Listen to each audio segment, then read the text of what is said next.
नमस्कार दोस्तों, government PG college Thanagazi के डिपार्टमेंट ऑफ ज्योग्राफी में आपका स्वागत है।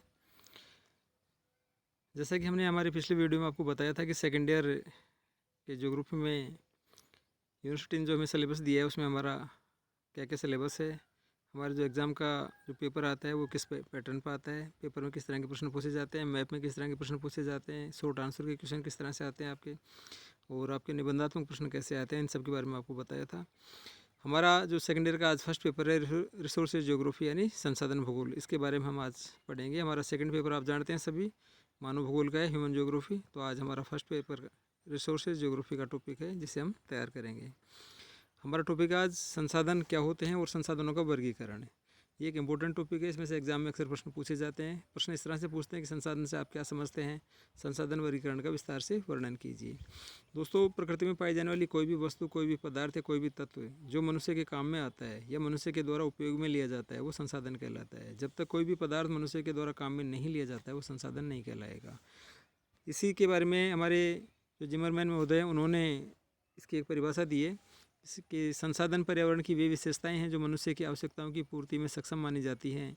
उन्हें मनुष्य की आवश्यकताओं और क्षमताओं द्वारा उपयोगिता प्रदान की जाती है। ये जिमरमैन महोदय द्वारा दी गई परिभाषा है जिसको आपको तैयार करना है। नेक्स्ट हमारा इसी में संसाधनों की संकल्पना यानी कॉन्सेप्ट ऑफ रिसोर्स। संसाधनों की संकल्पना क्या है? तो संसाधनों की जो संकल्पना के मुख्य तथ्य हैं वो ये हैं, संसाधन होते नहीं बन जाते हैं। कोई भी पदार्थ, कोई भी वस्तु तब तक संसाधन नहीं बनेगी जब तक वो मनुष्य के काम में नहीं आएगी। संसाधन एक गतिशील संकल्पना है, स्थिर नहीं। संसाधन एक कार्यात्मक संकल्पना है। मनुष्य के रहन सहन का स्तर संसाधनों के उपयोग का परिणाम होता है। तो ये संसाधन संकल्पना के मुख्य तथ्य हैं जिन्हें हमें तैयार करना है आपको। नेक्स्ट हमारा जो इम्पोर्टेंट टॉपिक है आज का वो है क्लासिफिकेशन ऑफ रिसोर्सेज यानी संसाधनों का वर्गीकरण। ये बहुत इंपॉर्टेंट टॉपिक है, इसमें से एग्ज़ाम में हमसे प्रश्न पूछते हैं तो इसको आपको ढंग से तैयार करना है। ठीक है दोस्तों, अब जो संसाधनों का वर्गीकरण किया गया है उस वर्गीकरण के अनेक आधार हैं, लेकिन जो इम्पोर्टेंट आधार हैं जो जिनके आधार पर संसाधनों का वर्गीकरण किया गया है वो हैं बेस ऑफ ओरिजिन यानी उत्पत्ति के आधार पर संसाधनों का वर्गीकरण। दूसरा हमारा समाप्यता के आधार पर यानी संसाधन कब तक समाप्त होंगे, वो हमेशा के लिए रहने वाले संसाधन हैं या कुछ समय के लिए रहने वाले संसाधन हैं। नेक्स्ट आपका स्वामित्व के आधार पर यानी उन संसाधनों पर किसका अधिकार है, किसी व्यक्ति विशेष का अधिकार है, किसी कम्युनिटी का अधिकार है, किसी देश का अधिकार है या फिर वो इंटरनेशनल रिसोर्सेज हैं। तो ये संसाधनों का जो वर्गीकरण है उसका आधार है। अब हम इसको तैयार करते हैं, विस्तार से थोड़ा देखते हैं इसको। तो उत्पत्ति के आधार पर जो संसाधनों का वर्गीकरण किया गया है, उत्पत्ति के आधार पर संसाधन दो प्रकार के होते हैं। एक होते हैं बायोटिक रिसोर्स और दूसरा होता है एबायोटिक रिसोर्स। बायोटिक रिसोर्स यानी जैविक संसाधन, ठीक है, और एबायोटिक रिसोर्स यानी अजैविक संसाधन। तो जो बायोटिक रिसोर्सेज होते हैं उनमें इन संसाधनों की प्राप्ति जीवमंडल से होती है और उनमें लाइफ होती है, जैसे मनुष्य जगत और वनस्पति जगत। तो बायोटिक रिसोर्सेज होते हैं दो प्रकार के होते हैं। एक मानव जगत के संसाधन होते हैं, मनुष्य या जीव जंतु होते हैं। दूसरे में वनस्पति या पेड़ पौधे वगैरह होते हैं। अजैविक संसाधन होते हैं वे सारे संसाधन जो निर्जीव वस्तुओं से बने होते हैं, अजैविक संसाधन कहलाते हैं, जैसे चट्टान और धातुएँ। ये अजैविक संसाधनों का रूप है। नेक्स्ट हमारा संसाधनों का जो वर्गीकरण का आधार है वो है समाप्यता के आधार पर, यानी वो संसाधन कब तक समाप्त होंगे, कितने समय के लिए रहने वाले वो संसाधन हैं। इसके आधार पर इनको दो भागों में बांटा गया है, नवीकरणीय संसाधन और अनवीकरणीय संसाधन। आपसे कई बार क्वेश्चन में पूछ लिया जाता है कि निम्न में से नवीकरणीय संसाधन है, तो जब हम समझ ही नहीं पाते कि नवीकरणीय का मतलब क्या होता है या अनवीकरणीय का मतलब क्या होता है तो हम उसमें जानते हुए भी आंसर सही नहीं दे पाते हैं।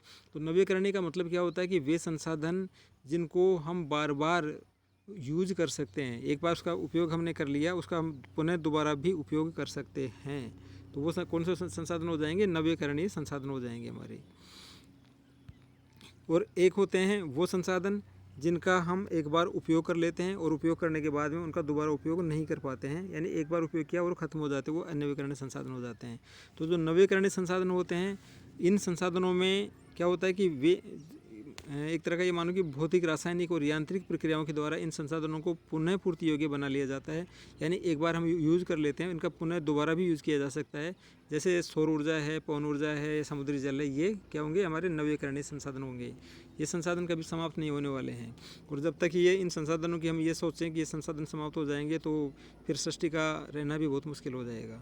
तो ये होंगे हमारे नवीकरणीय संसाधन। अनवीकरणीय संसाधन में क्या होता है कि जिस संसाधन का हम एक बार उपयोग कर लेते हैं वो संसाधन वहाँ समाप्त हो जाता है। जैसे हमने हमारी मोटरसाइकिल में पेट्रोल डलवाया, गाड़ी चलाई हमने, धुआं के रूप में पेट्रोल उड़ गया या ख़त्म हो गया, तो वो जो पेट्रोल हमने डलवाया था वो पेट्रोल ख़त्म हो गया, वो पेट्रोल दोबारा नहीं आ सकता। तो ये कौन से हो जाएंगे हमारे अनवीकरणीय संसाधन, यानी जिस संसाधन का हमने एक बार यूज कर लिया उसका दोबारा यूज नहीं कर सकते हैं, वो होंगे अनवीकरणीय संसाधन। नेक्स्ट हमारा स्वामित्व के आधार पर संसाधन, यानी उस संसाधन पर किसका अधिकार है। ठीक है, तो इसमें फर्स्ट नंबर है आपका व्यक्तिगत संसाधन। जिस संसाधन पर किसी व्यक्ति विशेष का अधिकार होता है वो व्यक्तिगत संसाधन कहलाते हैं। जैसे ये मान लीजिए आपका बैंक बैलेंस है, आपके घर में जो नगद बैलेंस है वो है, आपका पर्सनल मकान है वो, ये क्या हो जाएंगे आपके, ये व्यक्तिगत संसाधन होंगे आपके। ठीक है, दूसरा होता है आपका कम्युनिटी रिसोर्सेज, यानी सामुदायिक संसाधन। कम्युनिटी रिसोर्सेज में क्या होता है कि वो संसाधन होते हैं जिन पर किसी कम्युनिटी विशेष का या पूरी कम्युनिटी का अधिकार होता है या पूरे समाज का अधिकार होता है। जैसे हमारे गांव की कोई शमशान भूमि होती है वो कम्युनिटी रिसोर्स होगा, हमारा जो कोई गार्डन होता है, एक सार्वजनिक गार्डन होता है, वो हमारा कम्युनिटी रिसोर्सेज होगा। तो इस तरह के जो संसाधन होते हैं वो क्या होंगे, कम्युनिटी रिसोर्सेज या सामुदायिक संसाधन कहलाएंगे। तीसरा हमारा राष्ट्रीय संसाधन या नेशनल रिसोर्सेज। राष्ट्रीय संसाधन क्या होते हैं, वे संसाधन जिनके ऊपर पूरे राष्ट्र का अधिकार होता है। ठीक है, तो इसमें क्या होता है कि जो राष्ट्रीय संसाधन होते हैं आपके इंडिविजुअल संसाधन होते हैं, आपके कम्युनिटी रिसोर्सेज होते हैं। ठीक है, और आपके इन सभी संसाधनों को अगर किसी राष्ट्र के अंडर में आते हैं तो देश की गवर्नमेंट उनका अधिग्रहण कर सकती है विशेष परिस्थितियों में। ठीक है, जैसे आपकी कृषि की ज़मीन है लेकिन गवर्नमेंट को अगर उसकी ज़रूरत पड़ गई तो गवर्नमेंट उसका अधिग्रहण कर सकती है आपको मुआवजा दे करके। ठीक है, तो इस तरह के जो संसाधन होते हैं उस देश की राष्ट्रीय सीमाओं में जो भी संसाधन होंगे, जो भी खनिज होंगे, उनके ऊपर उस देश का अधिकार होगा, तो वो राष्ट्रीय संसाधन कहलाएंगे। और इसके बाद में आएगा हमारा अंतर्राष्ट्रीय संसाधन। अंतर्राष्ट्रीय संसाधनों में क्या होता है दोस्तों कि व्यक्तिगत संसाधन, सामुदायिक संसाधन और राष्ट्रीय संसाधन, इन संसाधनों के अलावा ऐसे संसाधन जिन पर पूरे संसार का अधिकार होता है।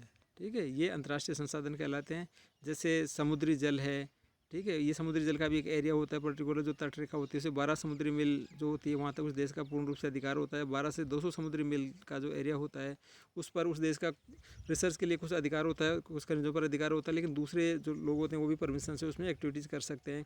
और 200 समुद्री मील से जो आगे का जो इलाका होता है उस पर किसी देश का अधिकार नहीं होता है, वो पूरे संसार के लिए होता है।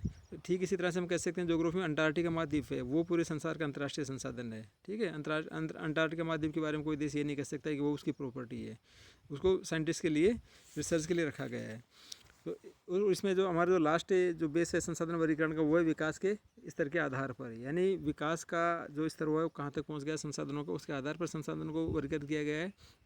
इसमें संभाव्य संसाधन है, वे संसाधन जो संभावित संसाधन है, संभावित संसाधन है जो किसी प्रदेश में विद्यमान होते हैं परंतु उनका उपयोग नहीं किया गया है। उदाहरण के तौर पर हम कह सकते हैं कि हमारे पश्चिम राजस्थान में और गुजरात में जो पवन ऊर्जा और सौर ऊर्जा के बहुत सारी संभावनाएं हैं, पवन ऊर्जा सौर ऊर्जा की, लेकिन अभी उनका यूज पूरी तरह से नहीं किया गया है क्योंकि हमारे पास इतनी टेक्नोलॉजी नहीं है, हमारे पास में इतनी मनी नहीं है, इतना धन नहीं है कि हम उन संसाधनों का पूर्ण रूप से उपयोग कर पाएँ। लेकिन आने वाले भविष्य में उनका हम पूर्ण रूप से उपयोग कर सकेंगे। तो ये कौन से हो गए हमारे संभावित संसाधन हो गए। एक होता है आपका विकसित संसाधन, वे संसाधन जो जिनका सर्वेक्षण किया जा चुका है, उनका हमें पता लग गया है, लेकिन हम उनका हमारी अभी के टेक्नोलॉजी के आधार पर उनका यूज़ नहीं कर पा रहे हैं। हालांकि उनकी तकनीकी का हमें ज्ञान हो गया है कि हमारे किस तरह से काम आएंगे, उनका पता लग गया है, तो वो हमारे विकसित संसाधनों की श्रेणी में आएंगे। तो दोस्तों ये हमारा जो संसाधनों का टॉपिक है, संसाधन किसे कहते हैं, संसाधनों का जो वर्गीकरण है, इसको आपको अच्छे से तैयार कर लेना है। इसमें कोई प्रॉब्लम हो तो हमारा जो व्हाट्सएप ग्रुप है उस पर आप बताएं, मैं आप फ़ोन करके अपनी प्रॉब्लम्स बता सकते हैं। ऐसे कोई स्टूडेंट्स जो व्हाट्सएप पर शेयर नहीं है अभी तक, या उनका जो नंबर है ऐड नहीं है, वो अपना व्हाट्सएप नंबर हमें बताएं, उनको हम ग्रुप में ऐड कर देंगे। और आपने अगर कोई नंबर चेंज किया है, आपका कोई नया नंबर है, व्हाट्सएप ग्रुप है हमारे सेकेंड ईयर ए क्लास के स्टूडेंट्स से, विशेष तौर से ध्यान देंगे इसमें सेकेंड ईयर के ए क्लास के स्टूडेंट्स से, तो आप अपना व्हाट्सएप नंबर मुझे बताएंगे, आपको ऐड कर लिया जाएगा। एक बार फिर बता रहा हूँ आपको, BA पार्ट सेकेंड ईयर का ए सेक्शन है जिसे मैं पढ़ाऊँगा, मेरे अंडर में रहेगा ये सेक्शन। आपने अपनी जो पढ़ाई है वो अच्छे से पढ़ाई करें और रेगुलर आप इसमें जुड़े रहें। Thank you.